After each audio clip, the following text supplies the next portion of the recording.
জুনাইত চোৰৰ উপদ্ৰৱত আতংকিত অতিষ্ঠ ৰাইজ একেখন বিদ্যালয়তে 5 বাৰকৈ লুটপাট চলাই চোৰে জুনাইত সম্প্ৰতি নিশা হলেই আৰম্ভ হয় চোৰৰ তাণ্ডৱ বিদ্যালয় হাট বজাৰ মঠ মন্দিৰ একো বাদ পৰি যোৱা নাই জুনাই বজাৰ চৰকাৰী প্ৰাথমিক বিদ্যালয়ত 5 বাৰকৈ সাফাই অভিযান চলাই চোৰে কনকন ছাত্ৰ-ছাত্ৰীৰ বাবে অহা চাউল দাইল বাচন বৰ্তন চুৰি কৰা হৈছে বিদ্যালয়খনৰ একমাত্ৰ পানীৰ পাম্পটো নিলে চোৰে বিশুদ্ধ খোৱা পানীৰ অভাৱত ভুগিছে কনকন ছাত্ৰ-ছাত্ৰীসকল গাঁওৰক্ষী বাহিনীৰ পহৰাৰ পিছতো চোৰৰ উপদ্ৰৱক লৈ অতিষ্ঠ হৈছে স্থানীয় ৰাইজ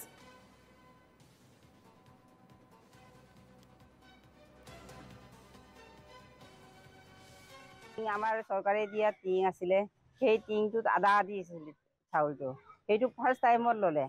তাৰপিছত আকৌ কেইদিনৰ মানৰ পাছত চাউল আহি গ'ল চাউলটো আমাৰ প্ৰায় 6 বেগ মান আছিলে তাৰ পৰা 3 বেগ উঠাই লৈ গ'ল তাৰপিছত এই উঠাই লোৱাৰ পিছত আকৌ 10 দিনৰ মূৰত যি 3 বেগ আছিলে এই 3 বেগটো মানে সেইটো উঠাই লৈ গ'ল সেইটো তিনিবাৰ এতিয়া 3বাৰ হৈ গ'ল চাউলৰ চুৰটো তাৰপিছত আকৌ এই যোৱা দেওবাৰে এই পাগৰৰ পৰা তালা ভাঙি কিবা এই বাল্টিং 4টা আৰু চচপেনৰ 4টা ঢাকনি আৰু কেৰাহীৰ ঢাকনিটো উঠাই লৈ গ'ল আকৌ যোৱাকালি